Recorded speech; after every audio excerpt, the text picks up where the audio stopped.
All right, perfect. All right, and we are started. Okay, so thank you again, everybody, for being here today for our quarterly planners meeting for Critical Area Commission. And Sarah and Rachel, would you guys like to take over? It looks like they've put up my poll, so if you haven't done so, just use the. Sarah, do you still have the QR code for everybody to use? Yeah, I can go back. If folks want to. So yeah, for folks who weren't here at the beginning, feel free to use this QR code, and there's going to be a question that pops up. And yeah, Sarah and Rachel, I'll let you take it away. Thank you for being here. Yeah, thanks, Katie.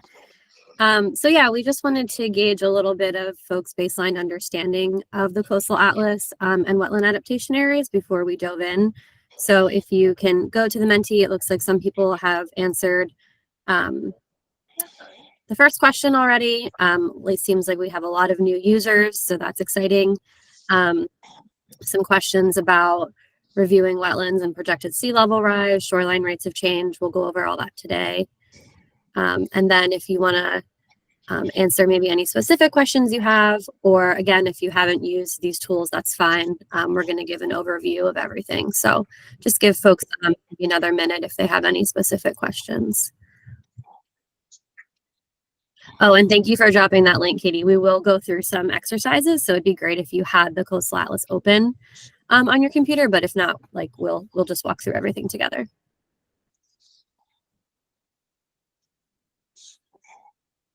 I'm also going to try posting a handout too.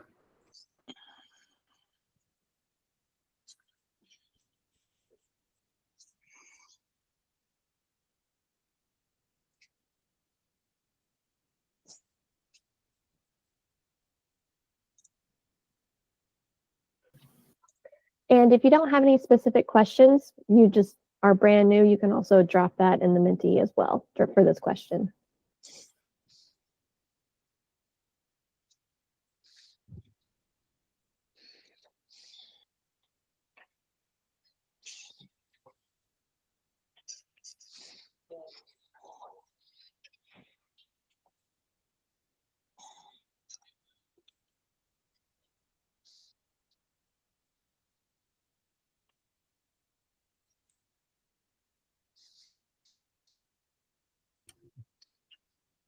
All right.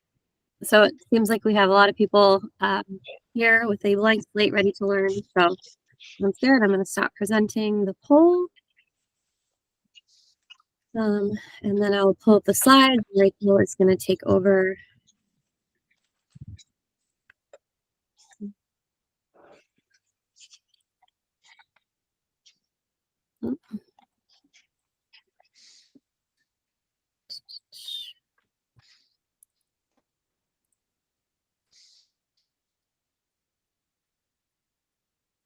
All right, so everyone see those slides? Oh, there we go. Yep, we're seeing it in presentation. Okay, awesome. All right, so like Katie said, Rachel and I work for Chesapeake and Coastal Service at DNR, and we're going to go through some basics of the Coastal Atlas, become familiar with some of the most popular layers on there. Rachel will show you some really great tips and tricks for using it for your work. And then I'll talk more about an update to the wetland adaptation areas, what has changed from a previous version, if you had used those data in the past, how we plan to use the data now. We'll do some exercises together, and then any questions or feedback that you have, we are definitely really interested in. So we had put the Menti poll up just to kind of gain an understanding of where folks are at, and it seems like we have a lot of new users.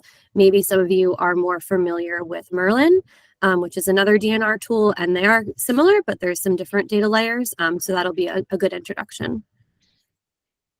All right, Rachel, you want to take over? Sure. So since many of you are new to using Coastal Atlas, I will start with the basics. So if you have used Coastal Atlas before and this is all review, I'm sorry, but we will get into some of the nitty-gritty tips and tricks later in the presentation. So Coastal Atlas is an interactive mapping tool for use by pretty much everybody. If you're a project or planning coordinator, this is very useful for coastal projects. Coastal Atlas is similar to Merlin and Greenprint functionality-wise. The only difference is there are different types of layers put on Coastal Atlas versus Merlin and Greenprint. As the name suggests, Coastal Atlas is more focused on coastal and ocean mapping and planning purposes, whereas Merlin and Greenprint are more inland and terrestrial. Coastal Atlas was started in the early 2000s. I'm not sure of the year. I came in a couple years ago and have adopted this. So this is now my baby.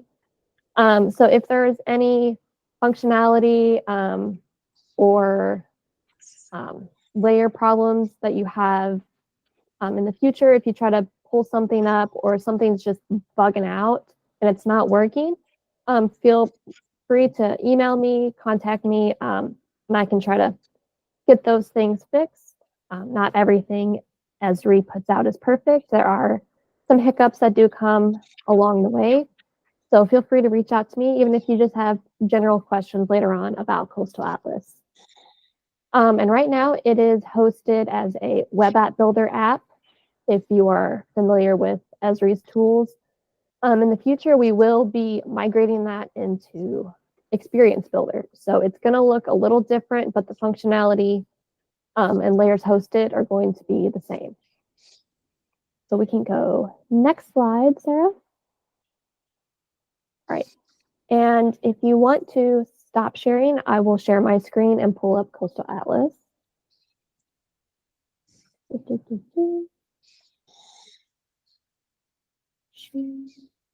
Window. Right.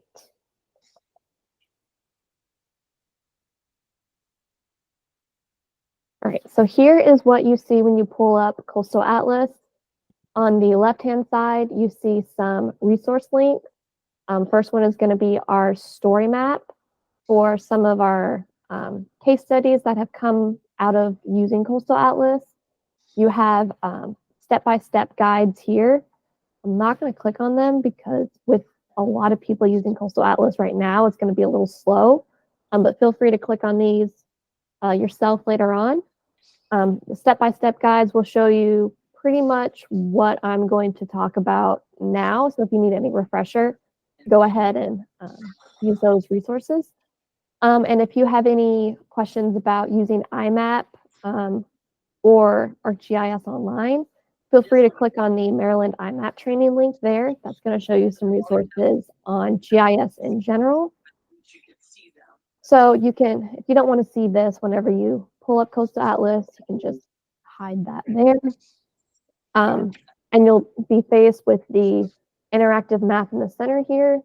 Your basics, you can use your mouse wheel to zoom in and out or toggle the buttons here.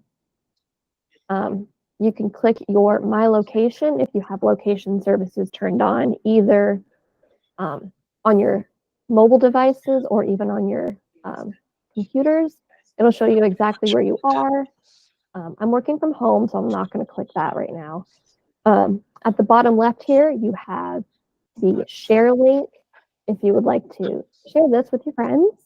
You have your bookmarks, which this is really helpful. Say you want to zoom into a certain area that you had a project you're working on. So for example, if you want to keep this area pulled up as you move around in the map and you want to reference it, you can go to the bookmark, add, and it's going to pretty much screenshot this aerial view. And then you can rename it as Valley's Memorial, since it's right there. Enter. And if you zoom out, go somewhere else, you can click that and it'll bring you right back. No, we're not doing it yet. He has to wait for our letter. So if you do refresh the web page, sometimes the bookmarks will stay, sometimes they won't. It kind of depends on how buggy Coastal Atlas is. So just keep that in mind. Try not to refresh if you can help it. And then you have the print option down here where you can print the map with the layers that you have pulled up and the legend. So we can say if you just want the map with nothing else, you can do that option. And then you have the different sizes for landscape and portrait. So for example, we'll do this one and what format you want it in. You want it as a JPEG, a TIFF. Usually I just do PDF.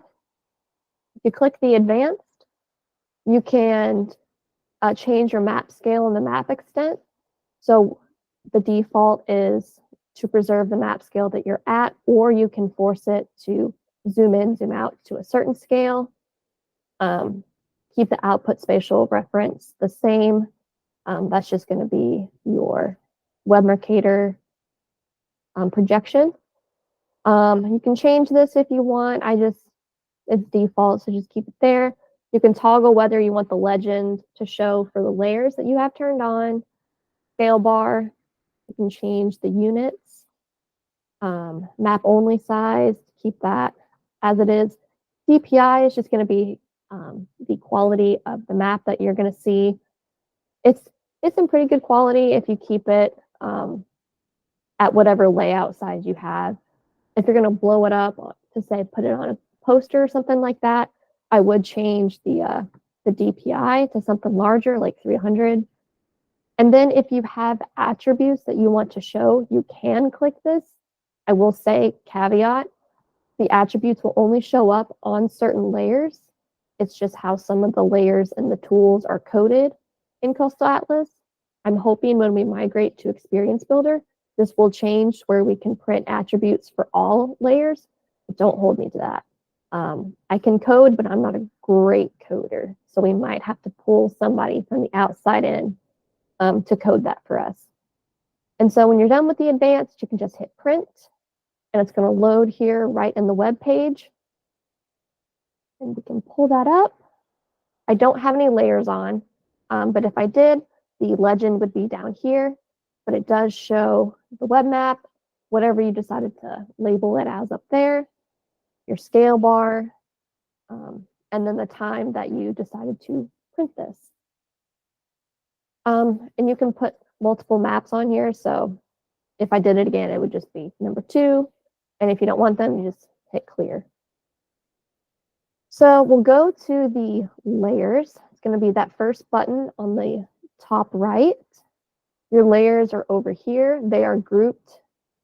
So for example, we can pull up the build and you have all these different layers. You have to turn on the group in order to show the layers beneath. So we'll turn off some of these because there's quite a lot. So we'll turn on that group and pull up the layers. And the drop-down button here is going to show you the legend for that specific layer. I was hoping it wouldn't be slow. Let's turn off everything but one. With a lot of usage with Coastal Atlas, such as this meeting where a lot of users are on at the same time, it will be a little slow trying to render the layers. And it also doesn't help that I am presenting my screen.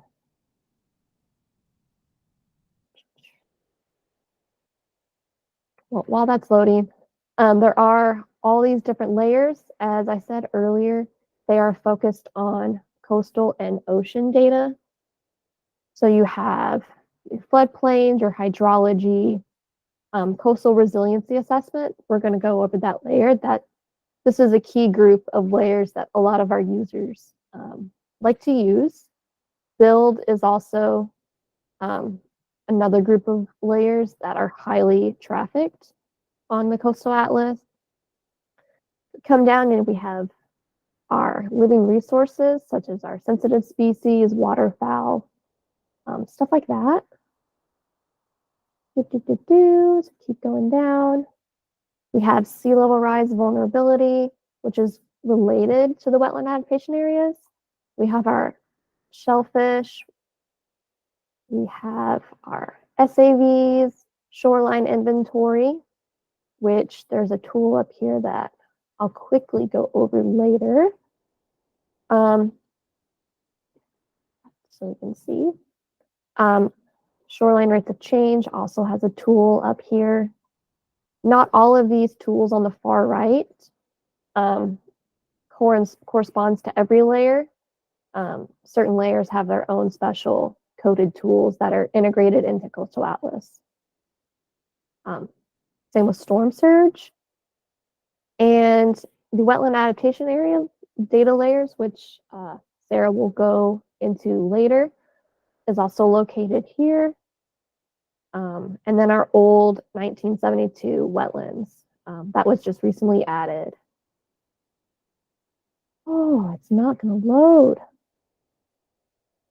Let's go ahead and refresh, see if that helps. Rachel, it looks like there was a question in the chat about data resolution. Is it by census tract or more detailed? So the data resolution depends on how the data was published onto IMAP and our databases. So some is scaled, and it also depends on if it's a raster or a vector data. So it really is just layer dependent. Some of our raster data can only be projected, such as our wetland adaptation areas. Since it does cover most of Maryland, it is high resolution, but as you zoom in, say if you zoom into town level, it's not going to show up just because the raster data is so large and our database can only hold so much. But for vector data, such as the build, why is that not working? Well, that's not good. Okay, let's try this. All right, so that you can zoom in to whatever scale you want. But if you want this data, say off of Coastal Atlas, and you want to integrate it into your own maps, you can go to the 3 dots beside any of the layer, and click description, and it's going to bring you to our REST URL site. And this is where all of our data is hosted. Not all of it is also in IMAP, but all of it is in a REST URL. So what you would do is you can copy this and bring it into either an ArcGIS online map or your ArcGIS Pro application. You can add data by URL. And that way you can, it won't take as long to load as it would on Coastal Atlas. So, and also you can view the description, what type of data it is. So this is point geometry instead of, say, a polygon or raster. And it's going to show you some of the metadata down here. Shows the fields, stuff like that. But for some of the data, it is hosted in IMAP, such as the wetland adaptation areas. Go to IMAP, and I will drop this link in the chat right now. So you go to our GIS data catalog. I'm going to search, let's see, wetland adaptation. So here, this is hosted in the REST URL and IMAP. So when you click on it, go to full details, and you are able to download this onto your computer right here. And it also shows you the map service REST URL link here as well.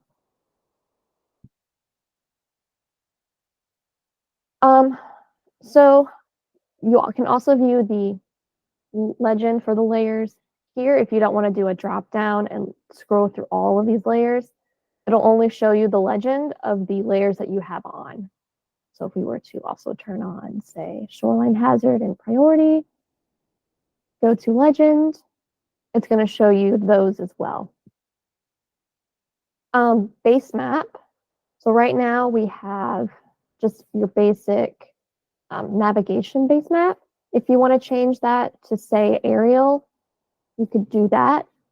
To our imagery, you click on the little 4 blocky base map tool, and it changes the background that you're viewing. So if you want it to show aerial, there are different options. You have the Esri integrated imagery with labels, or we have integrated the Maryland data as well. So you can have your 6-inch. This is the cached. I would use personally this one. Or you have our NAIP, which I believe was updated in 2019. I'll check my notes. Yeah, 2019.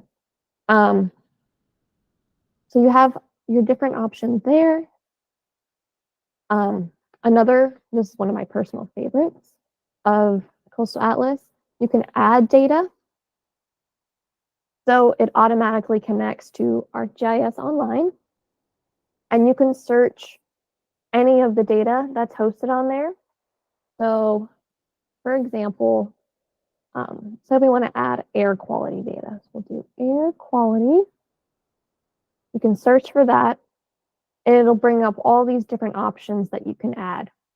Make sure that you check where the data is coming from.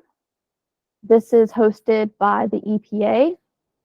So this is going to be good quality data, and it can be trusted, versus as you scroll down, a lot of this is EPA. This one, feature service by somebody.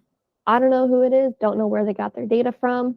So just be cautious when you add data. You can also check the details, and it'll bring you to the hosted page in AGOL where it's posted. So you can read the description and where they got their data. So this is from the EPA. This is good data. You can just click add, and it's going to bring that data up, and it will be in your layer list. It's going to be at the top. So for example, if you want this data, but you want it to be layered underneath something that is already on Coastal Atlas, you can do the 3 dots here, and you're going to, why is this not working? Move down. Why is that not? Oh, here. You can move this up. So say you want, this. You can move the data up and down so stuff can stack the way that you want it. So for example, if this data was polygons that were green and it was overlaying these dots that you couldn't see, you can move the coastal resiliency data up so the dots overlay those polygons. Going back to adding data, you can do URL. So how I went to the description. So how I went to the REST URL data, if there are data in these URLs or others that are hosted by somebody else, you can copy the link and then go to, I have so many tabs, go to add data, add it by the URL, and paste that in there, and then add it. And again, it's going to be in your layers list right there. And finally, you can upload your own data. If you have a shape file that you want to upload, make sure it is in a zip folder. You can also add CSV, which is your Excel file. This is a little finicky. Make sure you have it down to the bare bones, basic, nothing frilly. So you just have your columns with your XY coordinates and then columns for attributes. whenever you do upload these, only you can see them. It doesn't get permanently added into Coastal Atlas. So say you add a zipped shapefile, you can see it for as long as your web page is open. Once you refresh the data, once you refresh the web page, it will disappear. But it's very helpful, say if you have a project going on, say right here, you can add your data, you can bookmark this area, so you can keep referencing it back as you zoom in, zoom out, and move. And then you can turn on the layers that correspond to this area and to what project you are working on. And you can see exactly where, say, a floodplain is based on a project that you're working on right there. So that's really, really helpful. I'm actually going to turn this off and back off. Transects, this references the rates of erosion. This is a custom tool that was coded into Coastal Atlas. This references the digital shoreline analysis system. There's a transect about every 20 meters, and this was developed by the USGS, the U.S. Geological Survey. So say we want to select our transects.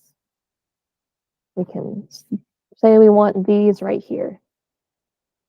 Click, double click to stop, and it shows you the transects that you have selected, and it shows you the rate of erosion or the rate of accretion, depending on if it's positive or negative. Give me 1 minute. My bunny is not cooperating. Sit down. All right. And if you want different ones, you can clear the selection, move around, say I want these up here, select and click, double click to stop, and there's only one, and this does erode it erodes instead of accretes because it is in the negative. So that is a custom tool. Another, this is not a custom tool, measurement. You can measure polygons and lines. So say you want to measure an area, you can draw whatever you want, click, click, click, double click to stop, and it's going to show you that in acres or whatever units you decide to pick. Here we can just measure, say, how long is this road? 0.2 miles, or you can find your latitude and longitude for a certain point. So that's really nice. Clear. Another custom tool is your chart. These only correspond to certain layers. So these 4 layers use the chart tool, the Marsh Protection Potential Index. I don't have that turned on right now. This is getting into the weeds and the nitty gritty. So for those who are new, I won't go into depth about this, but if you are familiar with Coastal Atlas and you would like more information on these custom tools, feel free to email me and we can discuss them more at length. Or if there is a big need or want for a Coastal Atlas 2.0 training, we can certainly do that as well. Query, this is also a custom tool that only corresponds to certain layers, such as the restoration priorities and conservation priorities for the community flood risk. That's a big layer that some people use for querying data. And we have our draw function. So say you don't have data that you can plug in for a certain project, and your project is right here. You don't have the data to add, but you want to reference where the project is. So we can draw, and you can change the color, your transparency, stuff like that. So we want to draw, and our project is, yes, we want to draw. So this is just a rectangle, or you can draw your own. Say our project is right there. That's going to stay until you delete it or refresh the web page. So you draw your project. Say, I want to make sure that I save this bookmark so I can zoom in whenever I want. So let's see, project 1, enter. And, oh, I'm interested over here. What's going on? Oh, wait, I need to go back to my project. We zoom right back in. And then this will help you reference exactly where your project is in relation to whatever data layers you have turned on here in the layer list. So that's really helpful. And again, like when you add the data, your drawings do not permanently add to the Coastal Atlas. This is only viewable by you. And once you refresh the web page, this will go away. So try not to refresh if you can help it. Sometimes you can't help it. And finally, you can search. So you can search our preloaded layers by whatever attributes. So if you want it by shape, you can search certain layers by value, and it'll show you the results. If you also know the name of the layer that you want, you can search within the layer list icon. We can go wetland, adaptation, and it'll show you the layers that correspond to whatever you have searched. Cancel. Or if there is a place within Maryland, not related to layers, just like an address within Maryland, you can search there and zoom in. So say, I want to know where Deal Island is. It's going to bring up specific addresses, but it'll get you close to where you need to go. So there we go, Deal Island. Nice and searchable, nice and easy.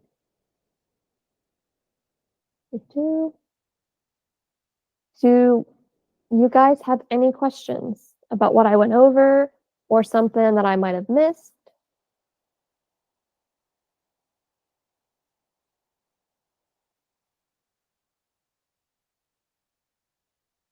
All right.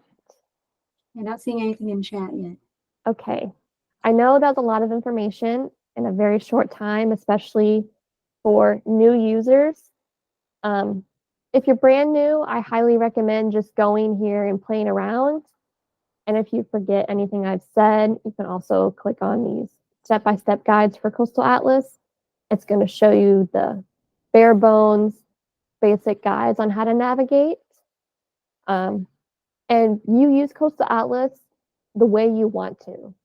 You could do a lot or you can do a little. It depends on what your needs and wants are. And with that, I'm going to hand it back over to Sarah. All right, thank you, Rachel. So if everybody is able to get into Coastal Atlas now or not, you can follow along on my screen. We're going to do kind of like a practice exercise using some of those layers that Rachel mentioned. So let me present.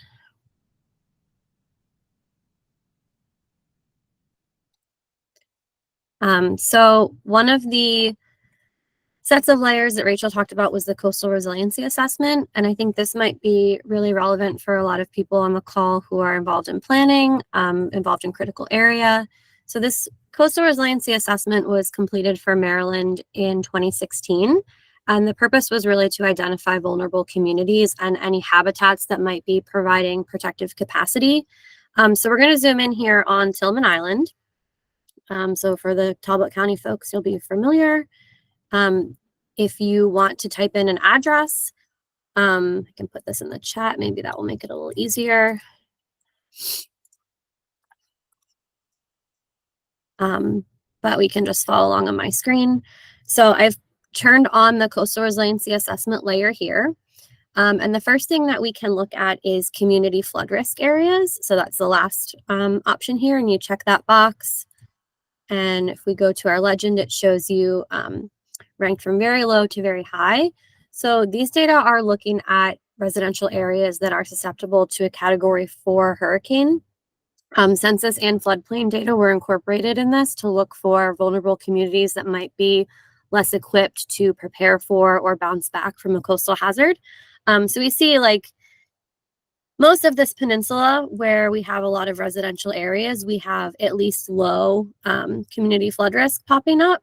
And so we can kind of dig in to see what other hazards might be present in this community. So we can go down and look at sea level rise vulnerability. So this is not really a slider bar. It's kind of looking at 2 feet of sea level rise inundation and then 5 feet.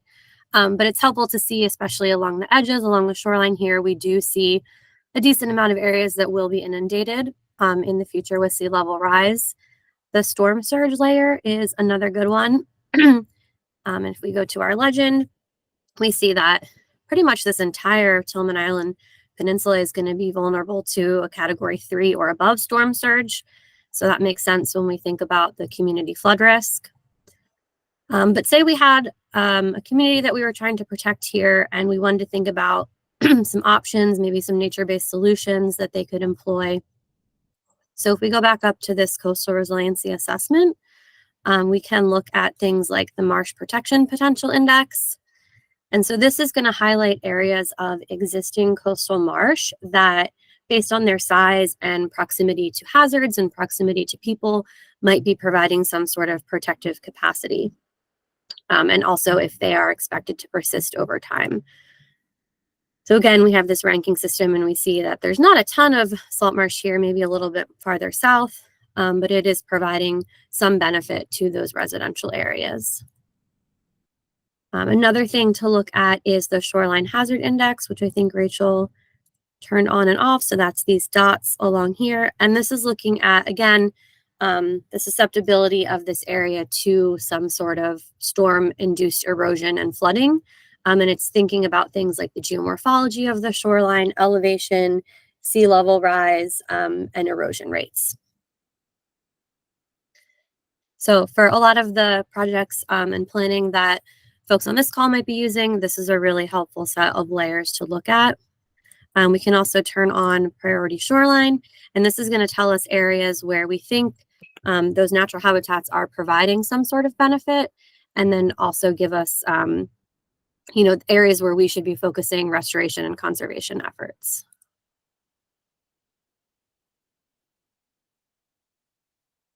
Okay, so I'm going to go back to my slides.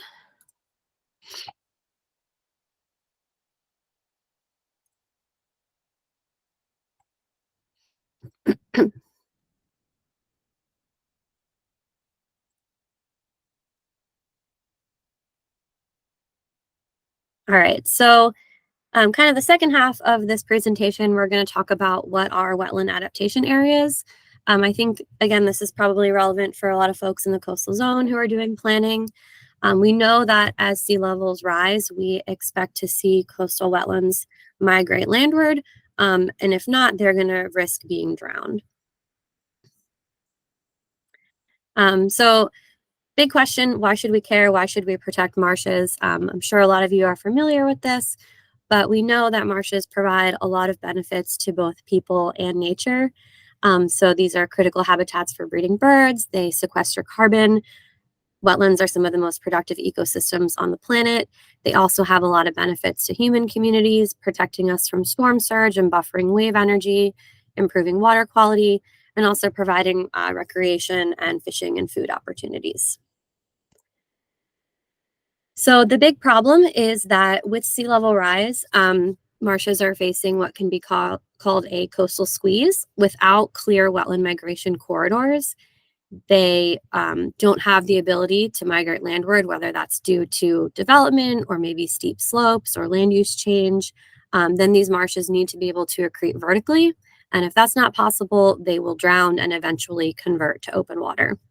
So we are kind of in a precarious situation in the bay with localized land subsidence and global sea level rise rates causing some of the relative sea level rise to be the highest around the world. If you're familiar with the old wetland adaptation areas that DNR had provided, this was a conservation model developed to prioritize areas that we thought were most important for wetland adaptation. So it included criteria, things like wildlife habitat, corridors, high priority aquatic and terrestrial living resources, vulnerable wetland habitat, and suitable hydric soils for wetland establishment. So these were allowing us to really prioritize areas where we thought it's critical to have wetlands persist.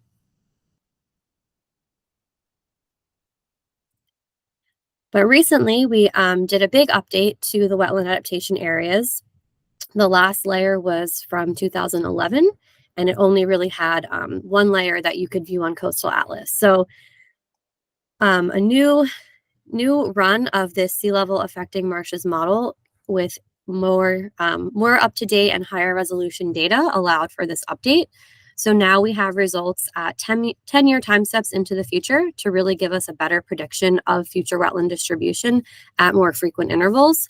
This also allows us to be able to distinguish now between areas that we expect to convert from uplands to wetlands and wetlands that are going to persist or remain as wetlands. And having multiple time steps means we can really show that full corridor of wetland migration. So I won't go too much into the weeds, but SLAM is a raster model that's been used in every coastal state. Here are the inputs that were used in this model. We ran it with 6 different sea level rise scenarios. And one key thing to think about is that when we think about sea level rise, you think about like the bathtub model where you're just kind of raising that level of water. SLAM works a little bit differently in that it also includes erosion and accretion rates. So the sediment processes are really important for how we expect wetlands to change over time, and also the type of wetland of what we might be seeing in the future. And one thing to think about is that the sea level rise is really the only stressor that we're applying. This isn't taking into account any kind of human activities. So, any seawalls or other adaptation efforts that we might try to adapt to sea level rise. It's just looking at what we have now, starting with 2010 as our time zero layer, and then adding those different sea level rise scenarios. So here are the different sea level rise scenarios that were considered. For each of these, they correspond to a different emissions pathway. So we have whether or not emissions are growing, stabilized, or we reach the Paris Agreement. They also have a probability of occurring. We can see that the rate changes from about 2 feet to 7 feet by the end of the model, that 2100 timestamp. Again, we're starting at a time zero of 2010, and we get these decadal time steps. So for the wetland adaptation areas that we're going to be talking about, we went with this sea level rise scenario. So we call this the maximum of the likely range. So if you consider the likely range as like the central 2/3 of estimates of future sea level rise for a given emissions pathway, we're looking at the higher end of that range. So this corresponds to over 4 feet of sea level rise by 2100. Oh, sorry. And so that's the scenario that the layers that we posted on Coastal Atlas are going to be using. Okay, so looking at some of the results, this shows the change in land cover classification over time. So we have our legend here on the right, and as we can expect, as the time series changes, as we get more and more sea level rise in the bay, we see this conversion. We see a lot more of this teal color happening, especially on the lower eastern shore, which corresponds to regularly flooded marsh. And then by the end, when we consider that about 4.5 feet of sea level rise, we see a lot of that is actually completely inundated and converts to open water.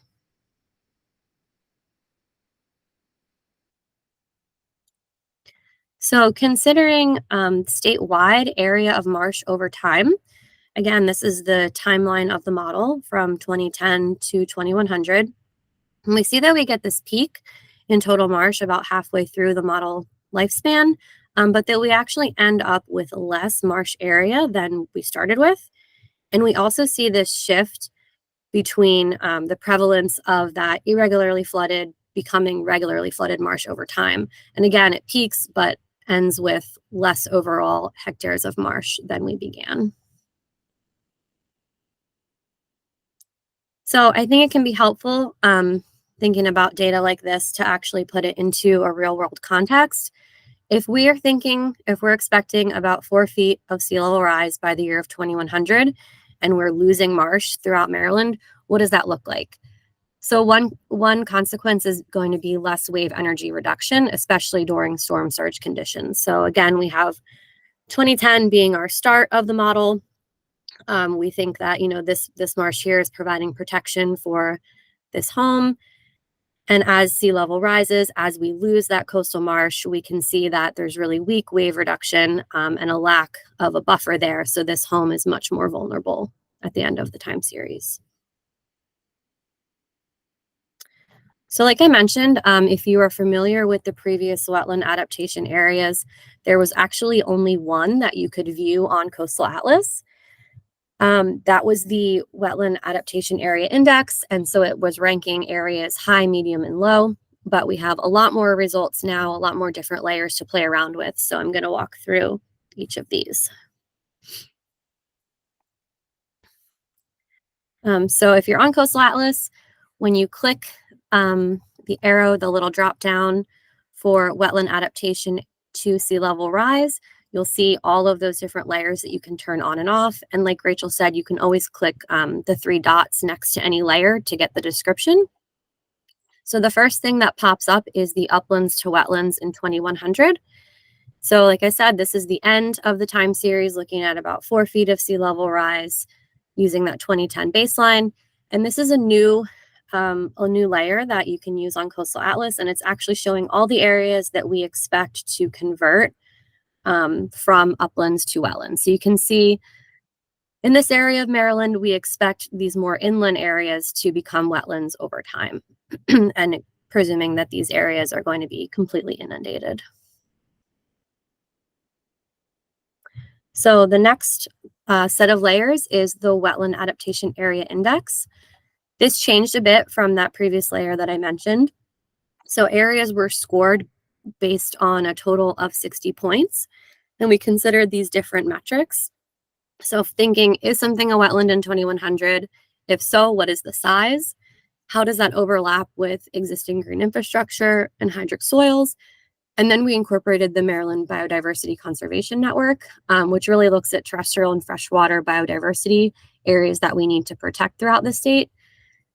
So like I said, you can get a score of 60 potential points here. And what that looks like on the mapper is broken into these different categories. So anything that you're seeing ranked high in this layer is scoring at least 50 out of those 60 points. So this is how we're really thinking about targeting areas. We know that there's going to be a lot of future wetland area, but which are the most critical for us to really be thinking of conservation and restoration.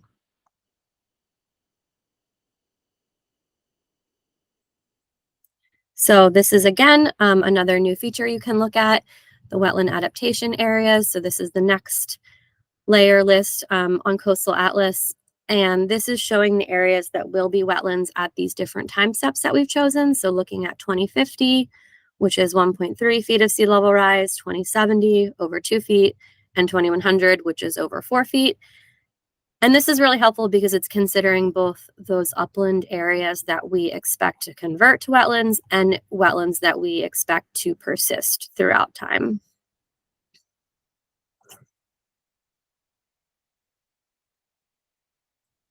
Okay, so the next set of layers that you can look at is land cover classification. So this is really detailed, really granular, but it's going to show you the projected change in habitat type. Again, it exists for each of the 3 time steps that I mentioned. And basically, it's going to show areas whether or not it's a wetland, but getting a little bit more detailed. Is it a transitional salt marsh? Is it a tidal fresh marsh? Eventually, we might see areas that are converting to open water or tidal flats. There's a flag here on Janes Island State Park, just for a little bit of reference. And I do want to highlight that this model is assuming any undeveloped lands capable of converting to marsh will successfully convert.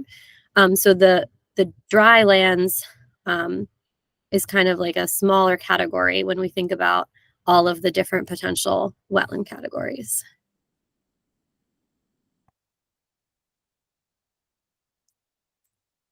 So the next layers that we can look at is drowned lands. Again, we have it at these 3 different time steps, and I kept that flag on Janes Island just for a little bit of reference. So this considers areas that are going to be flooded or completely inundated under the SLAM model, and it's combining all those land cover categories from this layer, such as inland open water, tidal, estuarine open water. Basically, anything that's water is going to be shown as blue in this layer. So it's a little bit similar to the sea level rise vulnerability layers, but it's different. And like I said, it's not just kind of raising the water level, but it's thinking about how sediment processes might be changing the type of habitats that we see. So this one is really useful when you turn it on in conjunction with other wetland layers. So that you can see over time, we have a wetland here in, say, 2070, but then by 2100, we see that turn blue. So we know that that wetland probably will drown. It's probably not going to persist through to 2100. So really showing that change over time is why this layer might be useful. So this is a lot of new data, might be overwhelming, and we're kind of still working through it at DNR, how we plan to use the data as well. So one big thing is targeting parcels for land conservation. So like I said, we're thinking about those future conditions and those migration corridors, and we want to make sure that areas that are going to be really critical for future wetland habitat are protected and are not facing development pressures. We also review a lot of proposals through Grants Gateway in our office. So thinking about nature-based projects, thinking about community resilience projects, and kind of getting a deeper dive into those areas where folks might be applying for funding, helping us to review those projects. And really, whatever else you might need. We're happy to, like I said, take feedback. We can talk through a potential project that you might be looking at and think about how future wetland habitat might be impacted. Okay, so I have another potential exercise that we can do. So let me stop sharing and go back to Coastal Atlas.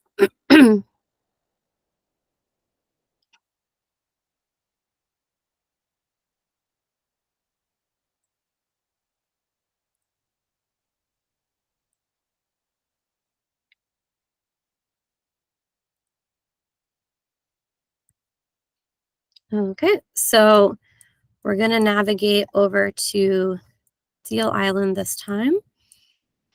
All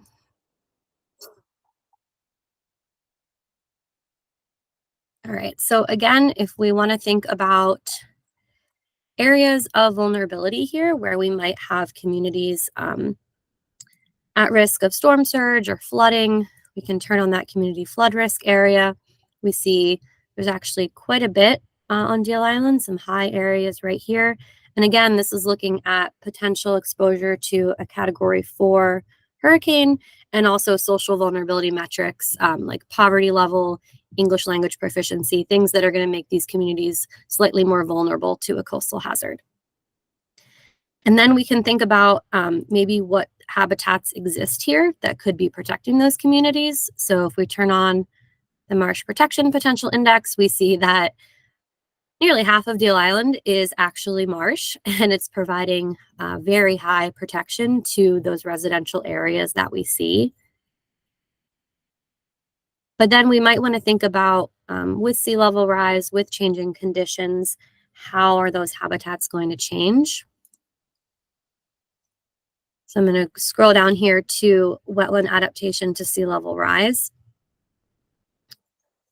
So there is this layer here that's current wetlands. which we can turn on. And again, most of Deal Island is popping up there as wetlands. But if we want to think about future, I'm just turning some of these off so it'll display easier. So looking at that wetland adaptation area index for 2100, oh, there we go. We can see that a lot of these areas on the western side are actually popping up as some of the important wetland habitat in the future. We can look at any areas that we project to convert from uplands to wetlands, and we see that turning on the drowned lands layer, like I said, in conjunction with that, by 2100, we expect a lot of this to be completely inundated. And so these new wetland areas are going to be over on this side of the island. So it's just interesting to kind of toggle on and off these layers. And like I said, the SLAM categories are going to show you all of the different habitat types.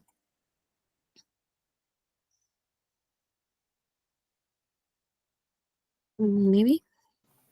It's a big data set, so it does take a little bit to run. Yeah. All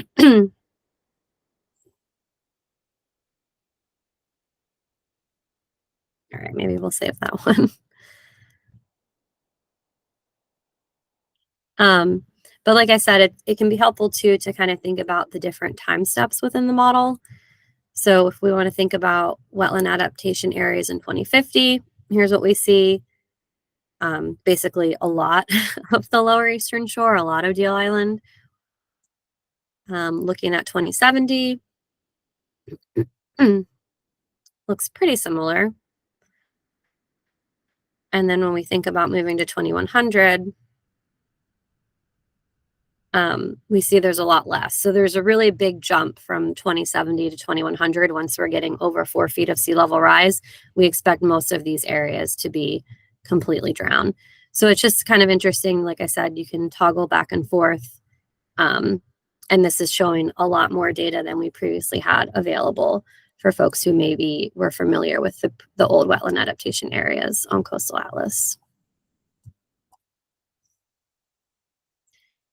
So I will say one major use of these data is to target land conservation.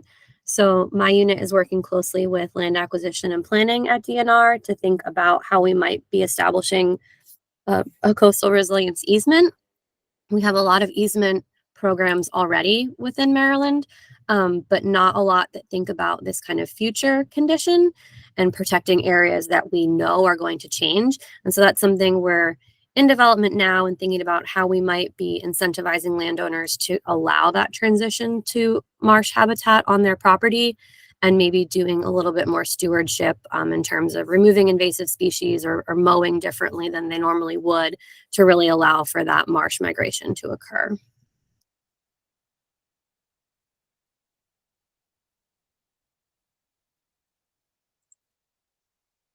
So I know Rachel and I covered a ton of information this morning, but we have lots of time for questions, or in the manual that Katie shared, there's some other exercises if folks are interested in walking through those, or maybe somebody has a project that they want to highlight that we could kind of walk through as a group. Thank you, Sarah and Rachel. Any questions for Sarah and Rachel right now? Or yeah, we can, if we don't have any questions, we can dive into a case study, but any questions off the bat about any of the layers, or just using just the general features of using the tool?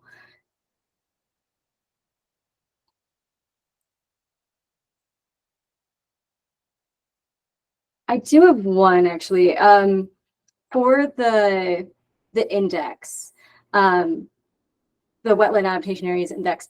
So is that one also, you might have mentioned, you might have already said, and I just forgot, the rate at which that is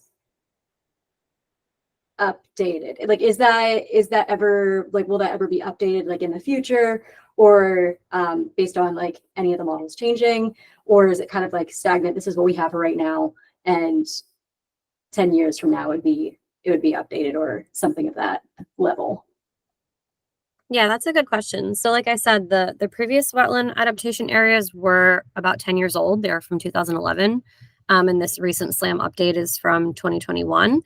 So I think, you know, we update the sea level rise projections for Maryland every 5 years. That's mandated. So I think it's something that if we did maybe see a big change in those numbers, it would trigger another run of SLAM. But I don't know that we have plans to do that on a regular basis right now.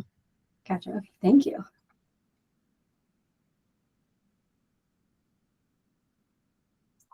Any other questions from folks?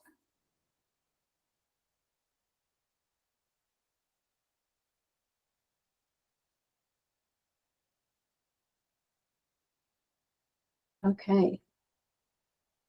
Also, if anybody does have questions and would prefer to just type in the chat, you can do that as well. Sarah and Rachel, do we want to just go over maybe, I couldn't copy the handout into, I can't share it through the meeting, but the handout was sent out in an email this morning. Do we want to go over, I think we did case study 1. Did we? Well, we kind of did case study. Do we want to go over case study 1 or 2? I'll leave that up to y'all. We can also just. Yeah, I think so. Number 1 was looking at Tillman Island, and number 2 was looking at Deal Island, but there's some other ones at the end of that handout if folks are interested. We have something using the measure tool and also adding data to Coastal Atlas, which could be a good exercise if people want to try that. Yeah, do we want to do the add data? Actually, I think that'd be pretty good. Yeah. Sorry, I was just glancing because I was mostly watching you guys. Yeah. I was looking over at the case studies. I was like, wait a second, these locations look familiar. Pretty sure we did this. Yeah. Yeah. Okay, great. Yeah, the adding the data, I think that would be great. Yeah. So I have the parcel boundaries layer turned on, the SStat data, which is why this is, you know, a little hard to see. But if we turn that layer off, maybe we want to look at the example that I put in was finding an area on the western shore where we might see 10 or more acres of upland to wetland conversion happening on a single property. So you will need to turn on that parcel data. Okay. And then a layer that can be really helpful to add, I think, in terms of land conservation, is what is already protected lands. So if we want to go in here and search,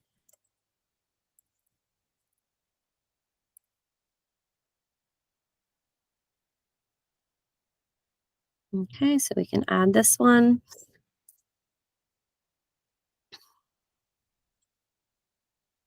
All right, so that's going to show us all the areas that are already protected, whether through a DNR-owned property like a state park or a state forest, or maybe a conservation easement.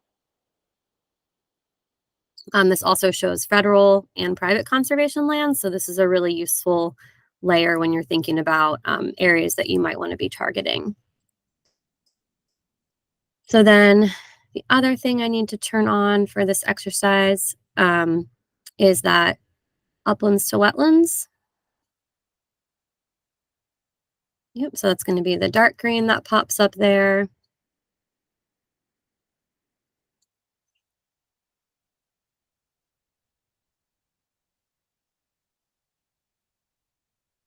And I don't know if Rachel mentioned this. What's one interesting thing or useful if you have a lot of different layers and different data you're looking at, you can adjust the transparency. So this is hard because these are all popping up as different, but it can make it a little bit easier to view maybe if we kind of make some of these a little bit more faint. Yeah, thank you, Sarah. And reminded me, one thing I did forget to do is show the attributes. So if you click on the 3 little dots, you can go down to view an attribute table, and it's going to pop up at the very bottom. And there is that slider bar to make it bigger or smaller. And it's going to show you all the attribute fields that are relevant to the different layers that you have turned on. And you can toggle between the layers within that attribute pane. Yeah, so if you needed information on a particular one, you can also use this feature. So this is telling me this is a locally owned protected area. This is Flag Ponds Nature Park in Calvert County.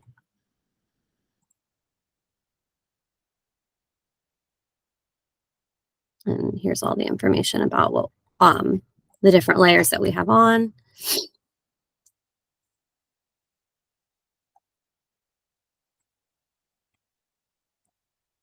So there is an answer in the handout, but I just kind of pulled out some areas that looked like they had a lot of wetland habitat in the future that weren't protected, and that we could maybe think about those areas would be prime for acquisition or some sort of easement to ensure their protection.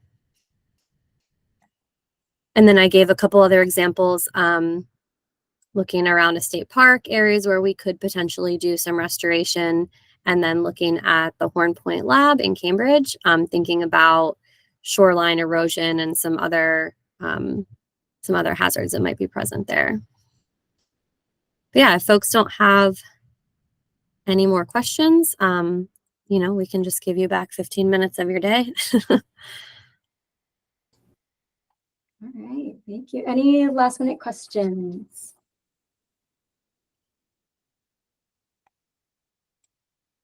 Going once, going twice. Okay. All right. Sarah and Rachel, thank you both so much for coming in and presenting Maryland Coastal Atlas and the updated wetland adaptation areas layers. We really appreciate it. Yeah, I'll reshare the handout from today and in a follow-up email. And thank you all so much. We'll give you 15 minutes of your day back, and we'll see you in a couple months for our next quarterly planners meeting. Thank you all. This was really great. Take care. Thank you.